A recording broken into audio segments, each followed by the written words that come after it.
29. Hey, Rob. Oh. Hey, Kim, what you doing? Oh my god. Rob, I just watched a documentary on Yamaguchi, a Japanese man that was in 2 atomic bomb attacks where the radiation did not kill him. What the heck, Rob? You said your name, Rob. The heck, Kim? Rob is so dumb. I'm calling the biologist from Canada. Honestly, I'm the only intellectual one in his family.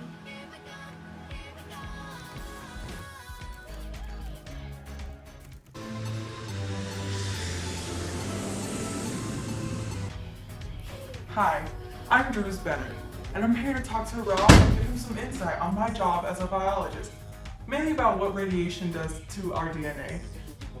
Will it cause cancer, skin peeling, and about the history of scientists studying DNA.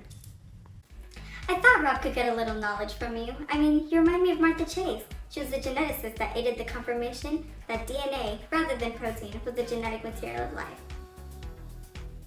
Rob, so I hear you've been wanting to know more about how radiation can affect your DNA. Well, I can help you with that. I'm a biologist. We can talk about cancer, radiation, transcription, translation, and scientists. Wow, I've always wanted to expand my knowledge on that topic, especially chapter 3 of this book. I read it and I didn't quite understand. So Rob, I thought I could explain to you, but I thought, why not draw it up for you? Make it a little bit more illustrated. So I brought along my handy dandy portable whiteboard, straight from Canada. Smells like home. It's story time! Once upon a time, in the 1950s, there was an atomic bomb attack in Hiroshima. That's an atomic bomb attack.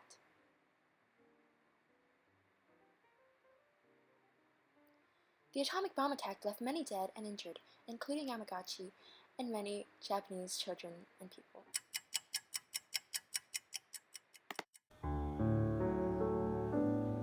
The children of Japan are facing shortage of food, shortage of water, due to the atomic bomb attack that happened in Hiroshima and Nagasaki. Donate only 5 small payments of $300 to save the children of Japan.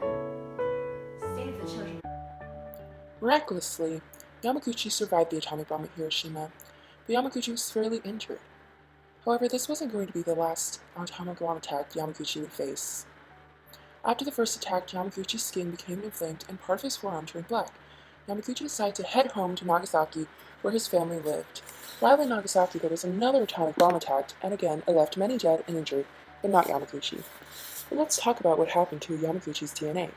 Yamaguchi was exposed to gamma rays, which will selectively damage your DNA. Damaged. It damages DNA by ionizing the nucleic acid.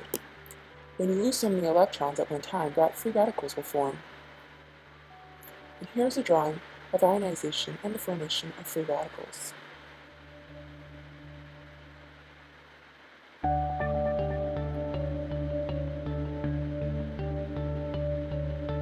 What are free radicals? Free radicals, or chemical radicals, are highly reactive atoms that break chemical bonds in our DNA. Chemical bond equal damage. But back in the 1940s, scientists didn't know that about the structure, whether it was related to DNA or made of proteins. Genes or proteins. But in 1952, the answer to that question was answered by 2 virologists named Martha Chase and Alfred Hershey. They conducted an experiment by infecting healthy cells with viruses that contained DNA and another with protein. Protein contained sulfur and DNA contained phosphorus. They used viruses called bacteriophages. The red one contained sulfur and the green one contained phosphorus. They infected the cells, and in the end, the genetic material was, in fact, DNA. Well, let's talk more about the DNA structure. Nobody really knew how it looked like until in 1952, 2 scientists had created a model. James Watson and Francis Crick had created a model of the DNA structure, and they had made the term double helix legendary.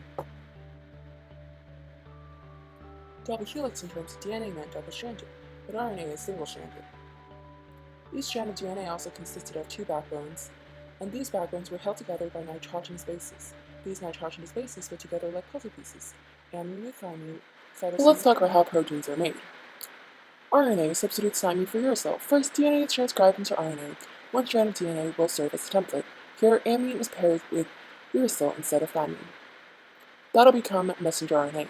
Translation is translating messenger RNA to transfer RNA. And mRNA will arrive at the ribosome. Only 3 letters are exposed, called triplets. Transfer RNA will arrive with an amino acid on one side and a triplet on the other. But only one will match, and when it does match, the process will repeat itself, and it'll release the amino acid. Most of the time, radioactivity will damage your DNA by deleting bases substituted. So, what you're saying is, if I got exposed to radiation, I wouldn't be Kim Kardashian anymore? That's completely wrong, Kim. After Yamaguchi had found his family, he became very ill. He experienced vomiting, face swelling, and burnt skin that began to peel off. When cells have too many DNA damage, it may even kill itself than living with a malfunction. But it doesn't just kill your cells right away. You may start to get mutations. Silent mutations occur when a different base is substituted into the chain. This causes no harm because this codes for the same protein, but a missense mutation is when a different base is substituted. Further explained to you on my hand-candy whiteboard from Canada. But a nonsense mutation is when a codon is changed to a stopped codon. But the worst mutation of all is the frameshift mutation. It is the insertion or deletion of a base into a strand. This will completely shift everything in the process. You can see here that some bases are deleted. People then started to fear that the children of the surviving victims would have side effects. Throughout 1945 and 1946, there were many birth defects that occurred. Here is birth defect.